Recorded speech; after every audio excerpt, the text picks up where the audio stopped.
poses, but as with every medicinal sequence, you skip the poses that you can't do. So there's no problem in that.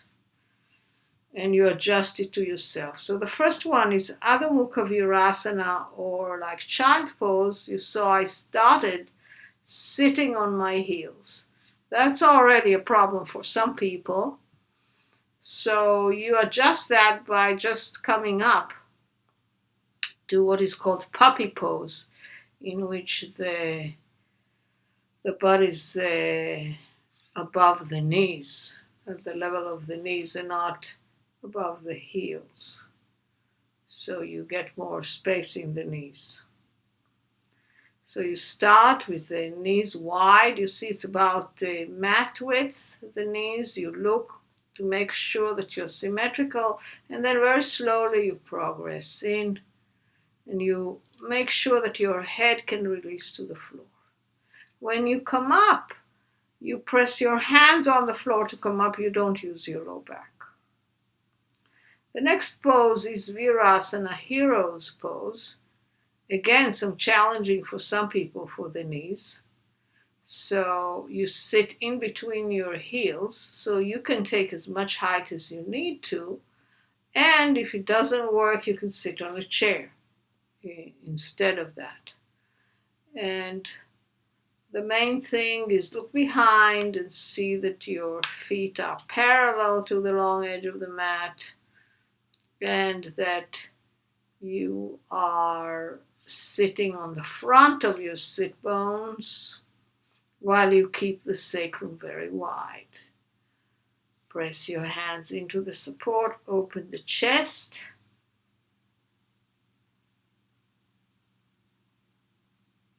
Relax your eyes, your shin bones go forward towards your knees. Shin bone away from the ankles. The next one is twisting in Virasana. So that's very slow twist. It doesn't have to be a big twist. The chin is in line with the sternum, and you make sure that you have the same weight on both sit bones as you twist, which is usually when you twist, you're kind of lifting the butt from which you're away from which you twist, in this case to the right butt. So you just make sure that you don't do that. So release the side that you twist away from. The next one is Uttanasana. So you come up to basically stretch the knees, behind the knees, release behind the knees, lengthening the legs, lengthening the spine. I felt like I needed blocks to make sure that my spine can stay long and not rounded. So take your hamstrings towards the skin, take your shoulders away from your head. You lengthen your spine and you lengthen your legs. So you don't shove the knees back, but you create length in the back of the legs. And here we are coming to poses that are quite advanced. One is Adho Mukha Vriksasana, which is handstand. So we're starting with Adho Mukha Svanasana, where our hands is leg length from the wall. And that's one in which you can actually prepare yourself for the more complicated handstand or Adho Mukha Vriksasana. So this is a very narrow dog, and you still create length. The main thing is here to stabilize the shoulders, so they tend to really go forward, away from the wall. So the mantra is shoulders towards the wall and up with the butt, up with the butt. And The next one is the handstand. That was my preparation, and I need a lot of stuff to come to handstand. I have a whole video about the handstand, and the preparation for the handstand here is not a lot of preparation. I basically had a downward dog and climbing. That one was climbing the legs up the wall. So, and as you see, I put something for my wrist. So I put my wrist on some support so I don't have too much of an angle there in the wrist that will aggravate. So you again go into the very short dog and create length, create length, create length, and then walk in, walk in, walk in. And you have to bring the pelvis towards the wall. And that's not easy. That's not easy. You have to do this arching while not collapsing. I had to take a bolster for my head. And then I up. Still, it wasn't, it's not easy for me.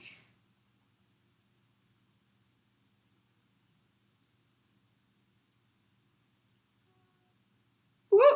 Ah. Yes, yes, yes. I finally got enough momentum to go up.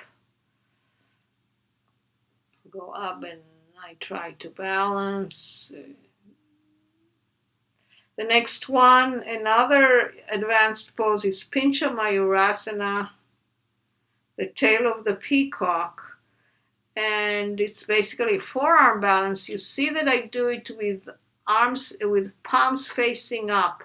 That creates a lot of external rotation in the upper arm that protects the shoulder. It's a little bit harder to get up though. So you see I hold the block in between the pinky side of my hands.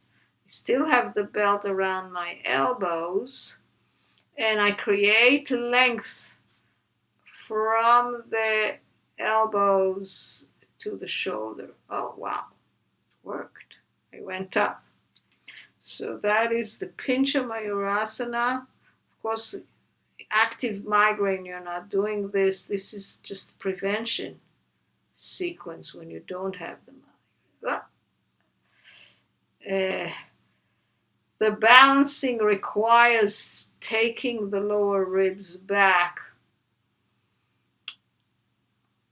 I recover in Adho Mukha Virasana, and I try again.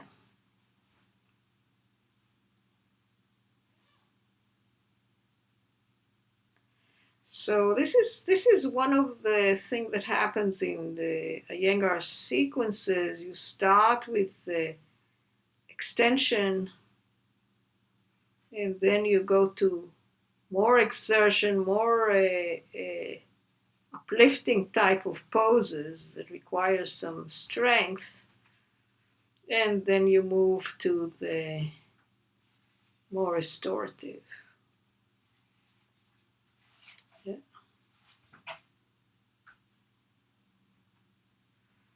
Yeah, I'm trying to bring the rib cage, the lower rib cage, back towards the wall, back towards the wall.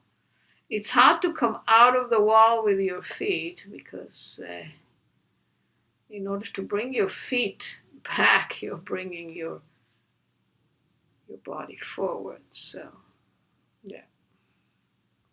We have a lot to learn about that.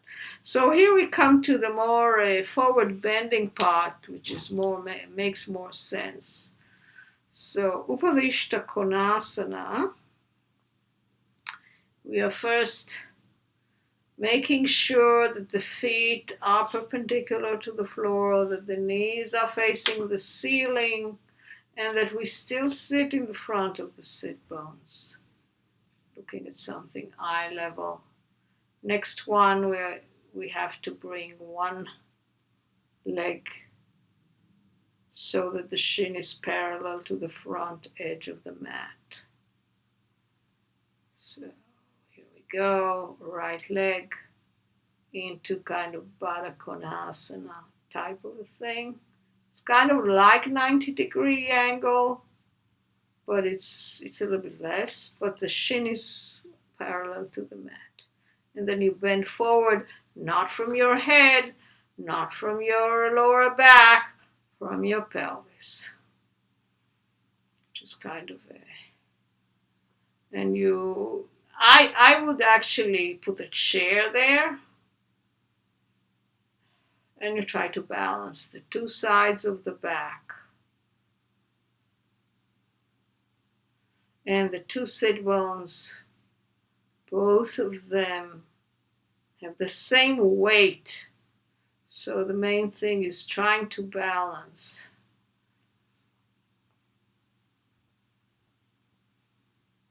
Again, Upa Vista Konasana, and then you take the other leg forward. Vision. You go forward.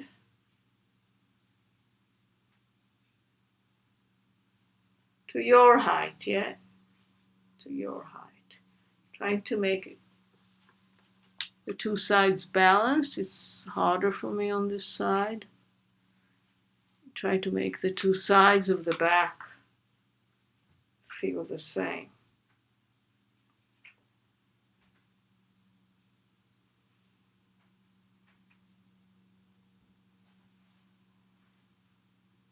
You can put, if your knee does not go to the floor, you can put something to support the knee. The main thing is the actions, the balancing. Again, we start with Upa Vista Konasana, sitting upright.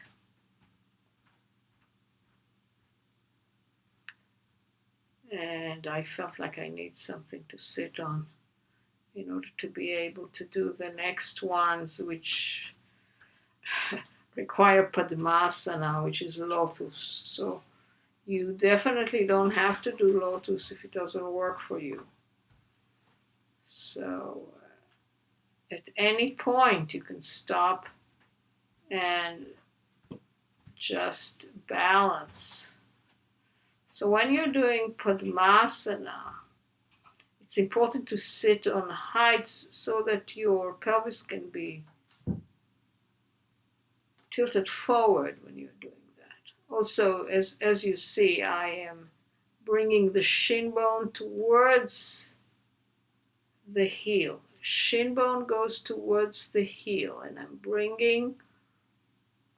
Usually you take the shin bone away from the heel, like we did in Virasana. Here the shin bone goes towards the heel. Then there is external rotation in the thigh, and I actually was rotating the thigh and the shin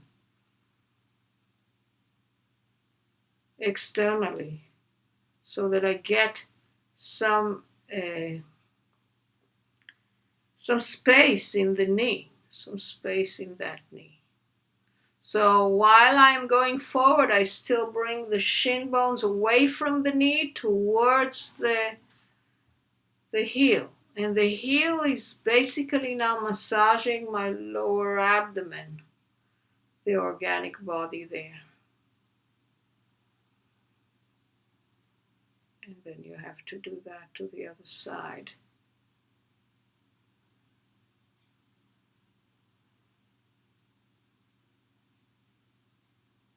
You bring the right leg so that the shin is parallel, and you externally rotate both the leg, both the upper leg and the lower leg. The calf goes towards the ceiling. That's the harder part for me. So again and again I think about taking the shin bone towards the foot and externally rotate. The foot itself rolls from big toe side to little toe side so that the sole of the foot faces the ceiling without too much crunching, or how do you call it, too much space in the outer ankle. So the outer ankle doesn't sickle. It still has some length as you do that. So the next one is what is called fire lock. And you see something that I couldn't do that comfortably without putting a block in between the foot and the knee, the lower foot and the knee. But I guess I did eventually. So you're taking the one leg so that the shin is parallel, and then you place the foot of the second leg on the knee of the first leg, and then you're bending forward. And it's good to sit actually on height here. That allows you to bend forward easier. Also, putting the hands behind you allows you to start the bending, initiate it from the pelvis, from the hip joint, not from the head. And yeah, I needed that block under my knee. Make sure that you still do that external rotation, especially of the top foot, of the top leg. Yeah, then you will need to do the other side.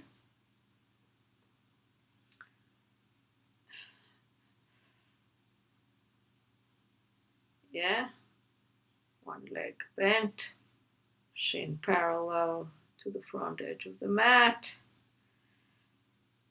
The other foot goes on the knee of the first leg. And you see how I basically make sure that I don't sickle again that top foot. I extend through the inner heel, as I bend forward, actually fold forward from the hip joint. Fold forward from the hip joint. Find the height that you need to put your head on to release your head.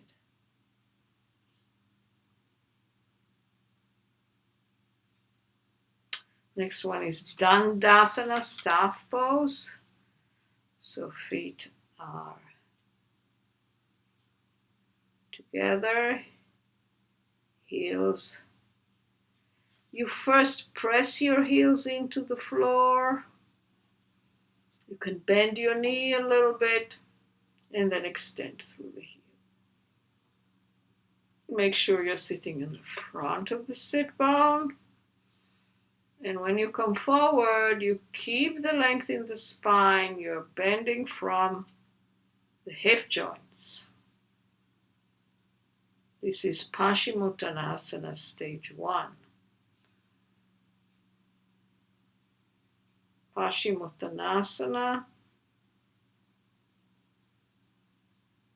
is lengthening the west. Paschima is the west or the east? The west, the back side of the body. You're kind of lengthening the left side of the body. But here we come to Mariciasana 1.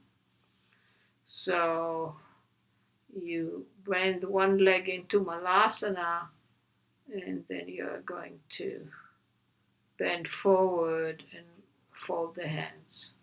And then you're going to go to, with the same foot, you're going to go to Ardha, Badha, Padma, Paschimottanasana, in which one leg goes into padmasana, into Lotus, and the other leg straight, and the same to the other side. So this is Mariciasana 1.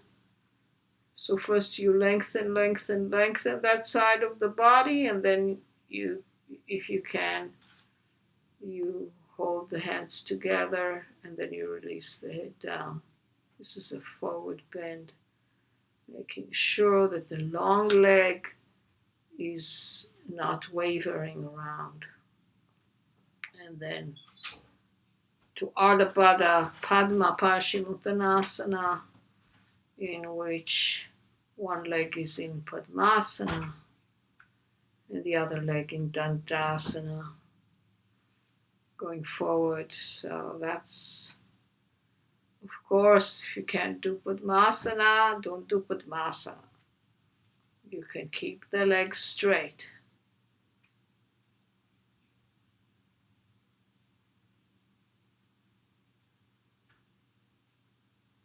Next one is Janu Sirsasana, which is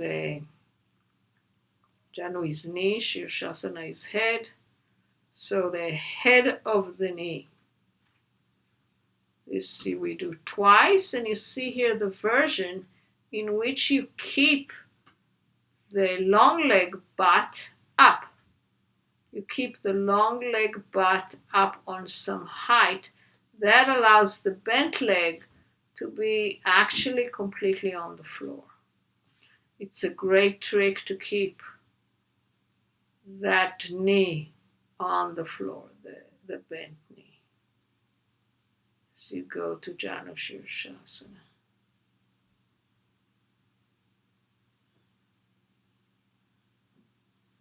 I'm trying to bring the weight to both sides. Eventually rest your head somewhere. You can put your hand near your hip to kind of, the long hip, just to kind of balance yourself. Then we're going to do it on the other side.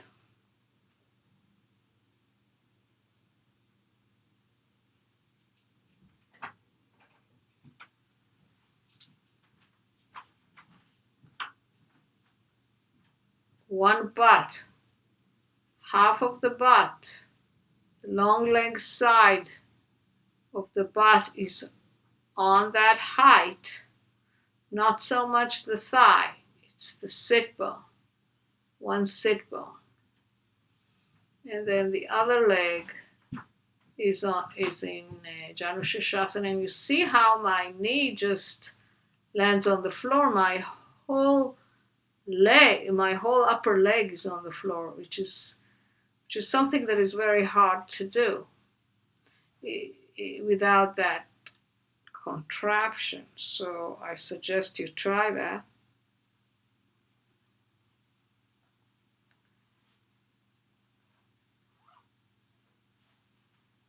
Usually when we do that twist, and that's a very nice way to do it, you put one hand near your thigh and the other hand is holding the shin and pulling the shin while the shin resists, the long leg shin resists.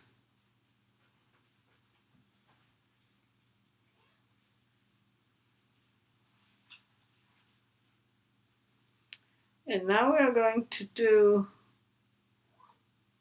again, so I guess it's 2 times, no, it's actually, you should do 2 times Janusirsasana like we did before, but here we have another form of Janusirsasana, another form of half mula bandhasana. This is in which you are kind of bringing, and you see how I grab the shin of the bent leg from between the thigh and the shin in order to turn the foot. So you see that the foot is completely, the heel is completely towards the ceiling and the knee goes to the floor. I suggest you don't do this until you see a teacher, and I might do just a class about this pose. It is, you have to make sure that you're not injuring the knee or anything. So the next one in this stage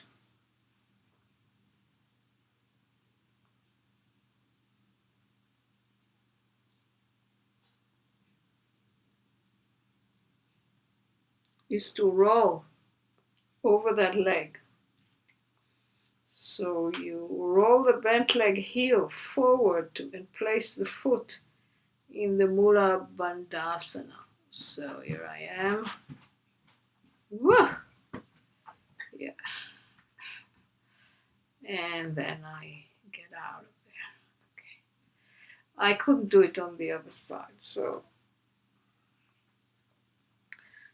from Dandasana, and I choose the same height for the straight leg.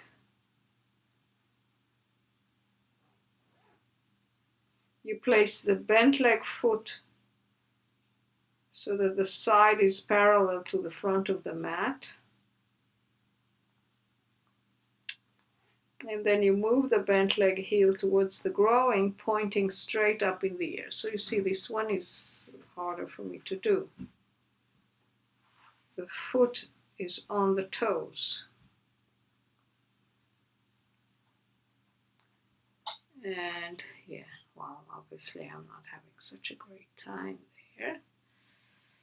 That's my tight side, the right. I don't have that freedom in the hip or ankle. Yeah.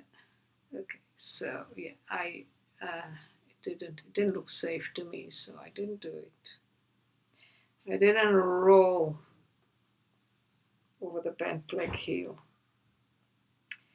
So the next one is Sirsasana. Sirsasana.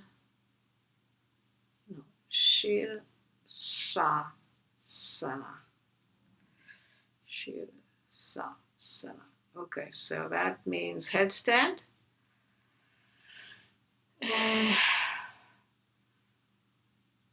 Fourfold your mat, or if you have like a fourfolded mat already, a piece like I have here, find that.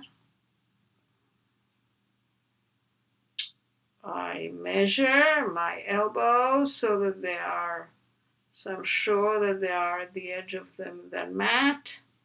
Not one is forward of the other. They are right below the shoulders. I press my wrist, my outer elbows. I get the full length of the upper arms.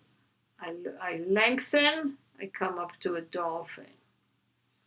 Then as I walk in, I put my head down, the top of my head, and I come up. And after I come up, I try to balance away from the wall.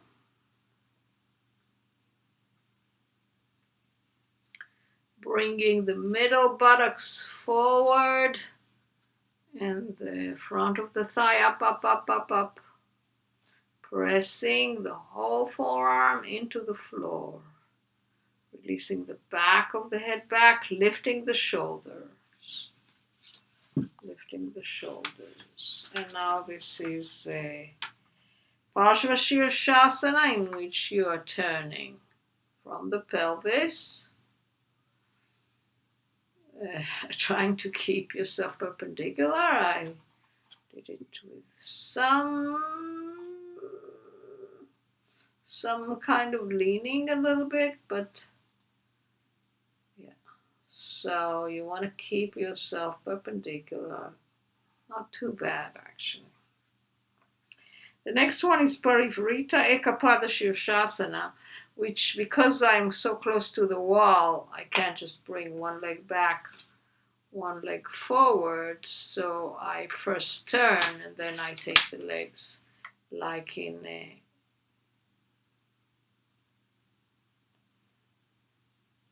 Hanumanasana, like one leg forward, one leg back.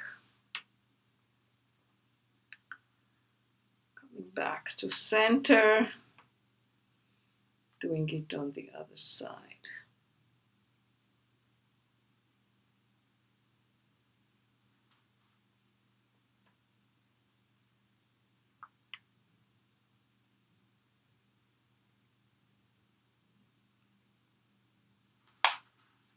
Yeah, wow. A bit more twistings needed. Take the knee. Yeah. That was a good correction. And then back. And then after these two variations, you come down. Try to keep the lift as you come down.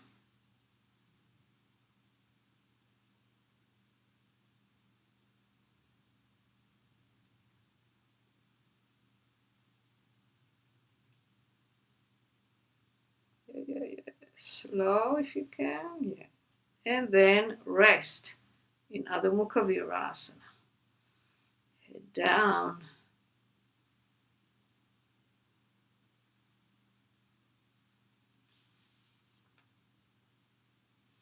The next one is Sarvangasana, shoulder stand, one of the shoulder stand. So this is the arrangement that I do. You can see I have this plaque that I got from my 103-year-old yoga teacher. Not directly, actually one of her students gave it to me after she died at 103.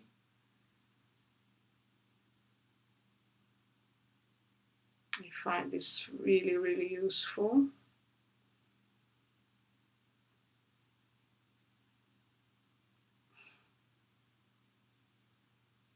But you can just put a bunch of blankets. I hope I'm coming back soon. So I'm arranging, so here, it's kind of like a half block, the size of a half block. And I put it right at the edge of this mat. And over it I put a blanket. So instead of putting like 3 blankets, what am I looking for? Here it is. This is another blanket I got from that lovely student, Liz Lurie.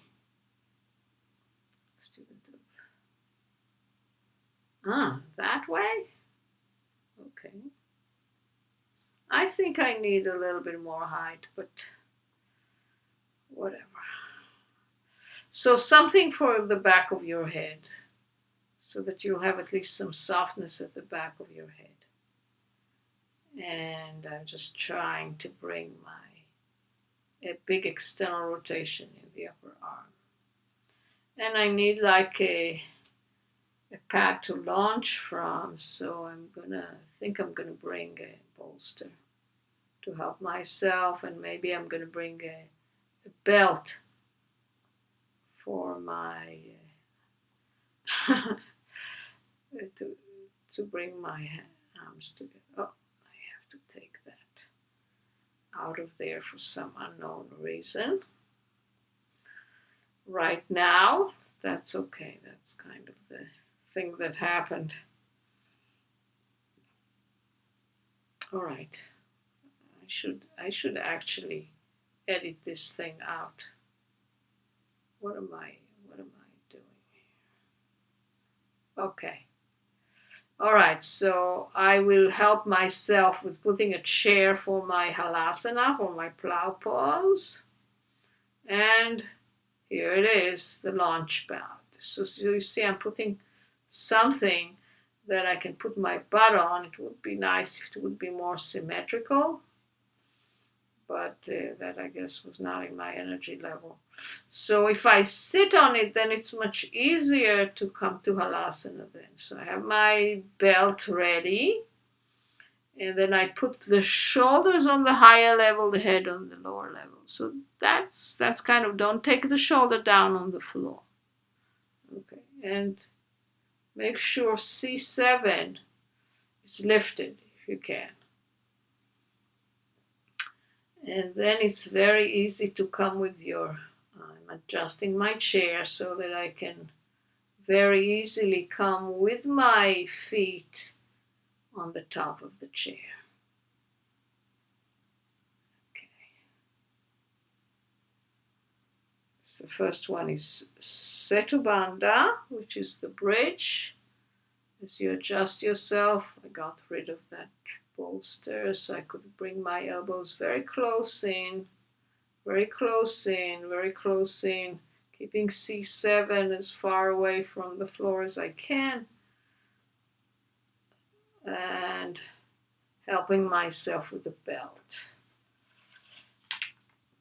I do a lot of adjustments to allow myself to bring the elbows towards each other and to get really a huge lift in the chest so that most of the weight is in the outer shoulder, the upper shoulder. And then you bring your hands to your butt and you come up from there, or you come back down and you just hurl yourself to whatever I'm going to do. I guess I'm going to hurl myself. No. I'm going to put my hands under my ribs, and the pad was helping here too. And then I'm just going to take one leg to the chair, the other leg to the chair. Once I'm on the chair, you can see in the mirror how I am getting my hands lower and lower as I take my butt closer and closer to the chair so that I can get really high on the shoulders. High on the shoulders, high on the shoulders, high on the shoulders. The action in this halasana, before you go, the action in this halasana is lifting the hamstring up towards the ceiling. Then I took one leg, with the other leg we are in Sarvangasana. All leg pose, shoulder stand, and now we're going to do Ekapada Sarvangasana.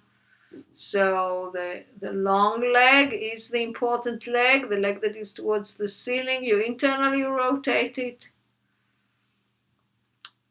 and you lift it up. You lift it up, you lift it up. Okay, and then Parshva Ekapada Sarvangasana, in which one leg goes out to the side. It would be nice to have a chair there too. Less wavering, come back, stay.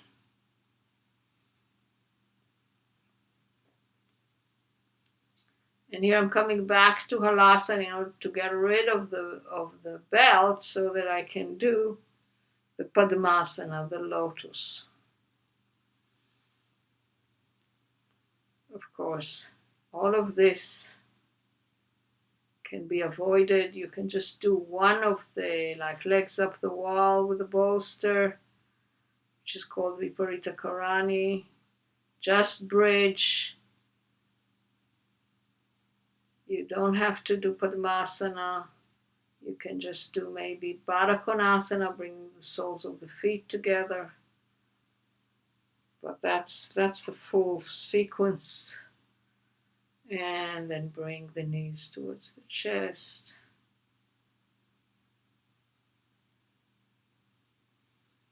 This is Dandasana.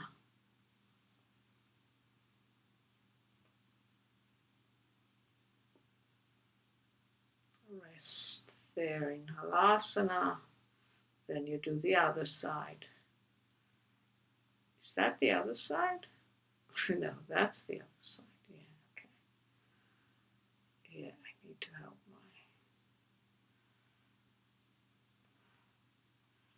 I'm helping myself into Padmasana. First you lift the knees up. You bring the knees together, the shin bones away from the knee. Shin bone away from the knee.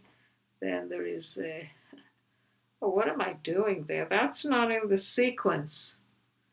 To bring that was definitely not in the sequence. Okay, I got kind of confused. Okay, take it out.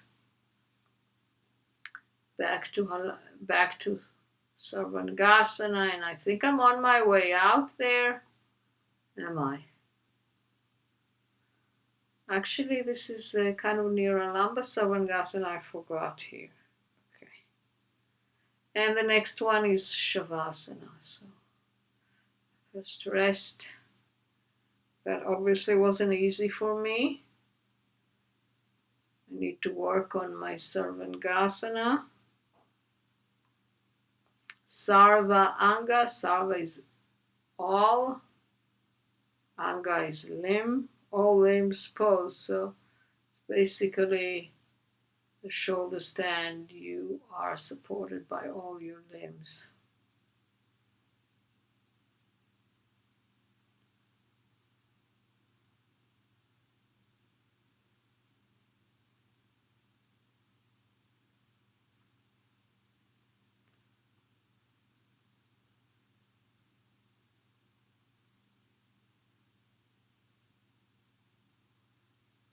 So you see, I am basically the edge of the blanket, the edge of the height is in the area of my shoulder blades to continue opening the chest.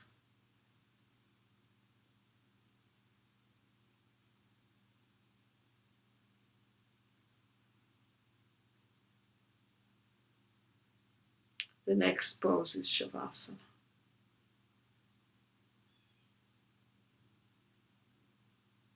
Once I get out of that, here I am.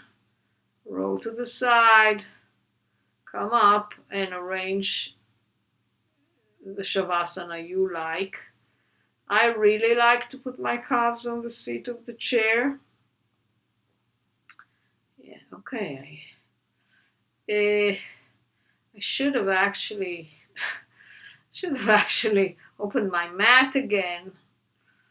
Yeah, well, laziness.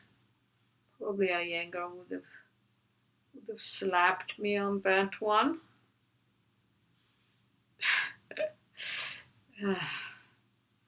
So you see, my calves are on the seat of the chair, and I don't know if I have something under my tailbone. If you have like a back pain or something after Sarvangasana, it's a good idea to put your calves on the seat of the chair and to put something really small under your tailbone. And I needed something under my head. So you make yourself comfortable. Take your time. And then Shavasana is basically, you start with withdrawal of the senses, pratyahara. So I gaze at the ceiling, but I don't really see anything. I let my eyes drift back, and that will bring my brain from the front brain to the back brain, and the brain can then surrender.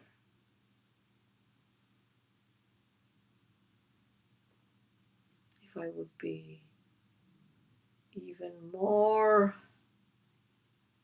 conscious, I would have put something under the seat above the seat of the chair so that I don't get this fidgety in my knees, like something's uncomfortable for me there or something. Not that I remember. Anyway, so you just let yourself rest and take your time to absorb everything.